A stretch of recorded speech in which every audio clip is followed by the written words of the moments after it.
All right, so let's talk about breaking our addiction to food. Mm.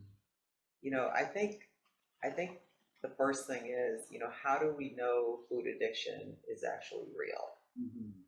And I think that's a question that a lot of us don't even think to ask, especially when we're addicted to food, Yeah. because we don't know we're in it. I think, when I think about, my past eating behaviors and whatnot, that I was on autopilot so much Yeah.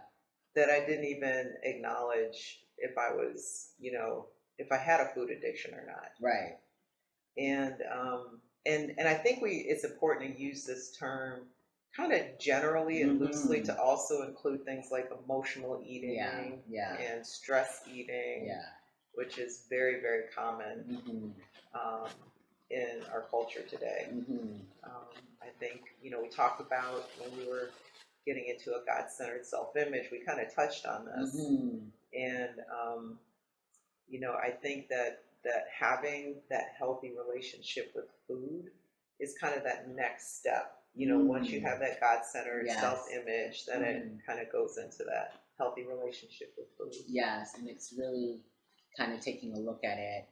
And I know addiction sounds like a strong word, but I think, like you said, it's more loosely, at least when we're talking about it, to include emotional eating, stress eating, but just the idea that, when you go to the doctor and they say, well, you have diabetes, don't eat this, this, and this. And then you go home and you eat this, this, and this. Right. Right? So that's where you say to yourself, well, if I can't just, the doctor says, it's kind of like when you have a broken leg and the doctor says, don't walk for a week. You don't walk for a week. Right. Because you're not addicted to crazy pain or something, right? But when your doctor says that, you go home and you just literally eat exactly the opposite. And so that's where you say to yourself, where's the disconnect? Is that where I just can't give up those foods? And that's where you got to look at it deeper. Because it's not until you're challenged to have to give up those foods do you get to see the bond that you have with it. Right? If there's no problems and you're never testing yourself, a lot of times you can not even realize that you are addicted to it. But the minute it's time, okay, it's taking a toll on my health. I'm not losing any weight because I'm eating these foods. My blood pressure is too high. My diabetes, whatever it is, and you can't pull away from those foods even for your life. Right. And I mean, it sounds crazy, but that's really what it is. Right. And then we have to face the fact that we are in a relationship with these foods that are addictive in a way because we can't. It's a toxic relationship because we cannot let it go. Right. Even when it comes to our health. And this is the epidemic that's in America right now. Because we are all in some crazy relationship with the processed food industry, crazy relationship with all the fast food and the decadent foods and the dairy and this. We're in this cycle and we can't pull away because if it was so easy, everybody would be healthy. Yeah. It would be a snap of the finger. It's almost like that toxic boyfriend you once had. They're playing Jedi mind tricks. It just kept coming back. Exactly. Just couldn't quite, It's an abusive relationship cycle because, and then when you get on the diet fad, you give it up for 2 weeks, just like the boyfriend you don't call back. Right. But then it's this cycle, and then you end right back up. You're like kind of, next thing you know, you're eating the ice cream again. You're back on the fries. And it's like, how did I get here? Yeah. And then you gain back more of the weight. And so you're even in deeper now. Right. And then you feel more desperate. And it's just this constant cycle. Spiral that you can't break free of. And the root of it is the relationship with food.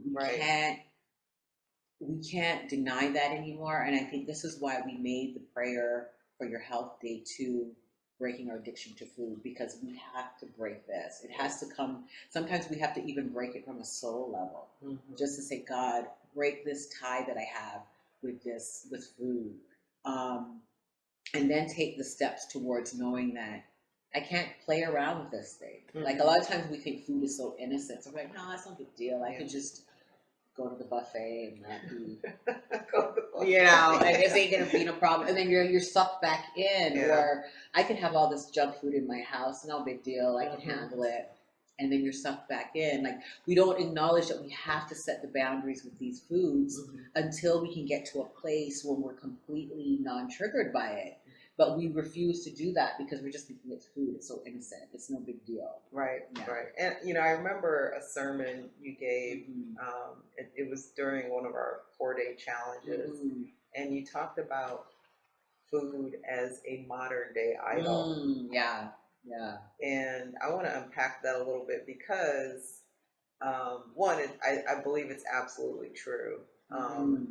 And I think there's a couple things going on. I think that so many people are addicted that it's almost abnormal not to be addicted. Yeah, the script has been flipped. The script has been flipped. Yeah. And you see it in social media, in people's posts. You see it, you know, on television, and whether you're watching a show or a movie, it's just the normal thing. Yeah. And let's talk about like that as an idol, because it obviously derails us from our health goals. You know, it makes it a very emotional process to try to kind of pull yourself out of that. And I think the reason why I think it's a modern day idol too is because when we use food to meet needs that God needs to meet, that is the core of an idol, right? You know, we think of idols in the Bible where people are worshiping golden calves, and I mean, but when you look at what they were really doing, is that they were trying to get their needs met from this idol than getting it from God himself. And that's what made God angry. So that's what the essence of having an idol is. And with food can be our comfort. Food can, when we're angry, food can be when we're depressed. And that's, God is saying, no, that move away from that idol of food, which idols could never even, they were empty calves of gold. They weren't even able to do anything for them. And God's saying the same thing. This food can't heal your depression, can't comfort you the way you think it is. Only I can do that. And so that's the idol sense of the food. And so breaking our addiction to food, guys, brings you closer to God, because all the needs that you were getting met with this idol, so to speak, you now are able to reach out to God now and get those needs met in a more intimate way with God. And that brings you closer to God. Because when you come home from a hard day's of work and you don't reach for that bottle of wine and you don't reach for those Oreo cookies to numb that day that you had, and you sit down and you pray and you sit down and you meditate and you reach for God, that's a bonding relationship that you've created now that you would have been lost in the Oreo cookies. Right. You know what I mean? It's lost opportunities. How many lost opportunities have we put our pain into a bucket of ice cream that could have been nurturing a relationship with God that we could have been crying out to God for? We don't see it that way when we look back, but that's really what it is. And this is why at the end of the day, we could say, even at the sake of my health, I'm willing to eat these things. Right. Because it's become our idol, a modern day idol. We're willing to sacrifice these things because we're addicted, but it's an illusion. And this is why we need to pray to break our addiction to food. Yes. And you know, I think too, what adds to it is the hyper palatability of the foods that are manufactured. You've got companies who have shareholders and boards of directors who, you know, have to grow revenue. They have to make their company strong financially. And in doing that, they have to create repeat customers. And the more they can grow and the more they have this recurring revenue stream for their product, the more, you know, the happier the shareholders are, the happier the board of directors are, and then all the executives and the employees that contribute to that benefit financially. So it's no coincidence that we're addicted. The food is designed. It's not like we stumbled across it. They're made to, we talked about in the other episode of hijacking our palate. And it takes our natural appetite. It's coincidental when you look at the Garden of Eden that Eve was tempted by the apple, because we have an innate appetite that can be that's vulnerable to us, that we can be manipulated by. And that's what basically these companies are doing. They're saying they're hijacking our palate by giving us the sensations that we desire, but making it to the point where it's over processed, overstimulated, and then now we're addicted. So it's not by chance, right? Definitely. And it kind of gets into how one becomes addicted to food. They get this stimulus that's repeated over and over, and we've got these dopamine receptors in our brains, and they learn. You know, our body learns, and so the more repeated exposure, the more hooked we become, and the more it becomes an addiction and difficult to break. And so there's science behind it, you know. And so when you strip away all the nutrients and you go right to the refined, that's the quickest rush to the brain. And then that repeated exposure just becomes an addiction. It sounds like a drug. It is a drug. It's a sense of drug. Isn't that what they do when they strip the cocaine plants and all these other things? And the only thing with, like we were saying, that food is so normalized that you could bring donuts to work and to your kid's soccer game, but you couldn't bring, crack cocaine, here's all these things, but it's normalized, and that's what makes it so difficult to break, because it's in our everyday life, it's weaved into every single area, and it's normalized. Well, I mean, you look at the commercials, it's like, or you look at how, just the behavior of having, bringing the box of donuts to the kids' soccer game. It's just an adult passing on a food addiction to the kids playing soccer. Why not bring, pineapple chunks? It doesn't. I mean, fruit can't compete in a system that is like, again, because you said it's the dopamine. It's our drug of choice, but it's everybody's drug of choice, and so that's what makes identifying food addiction in your own life difficult, because, like we said earlier, the script has been flipped. It's everyone's drug of choice. So all of a sudden now we don't see it. You're the oddball now when you're trying to eat fruit. And so we have to pray to break out of that culture, to stand out like Daniel did in his culture, where everybody was eating that way. All the men were being trained with that food. But he stood out in his culture, and I think it's time for us to stand out in our culture. It's like a Daniel moment, where we are saying we don't want the King's diet, which is the standard American diet, all the food that they're shoving and promoting, and we take a stand and say, no, we're gonna eat what I think edifies our body and will glorify God. We'll go down that. We'll eat the natural plants and the foods. I think it's a Daniel moment, and I think praying to break our addiction to food also allows us to take that stand. It's just a twofold prayer. But what about moderation? No. We should just eat these things in moderation.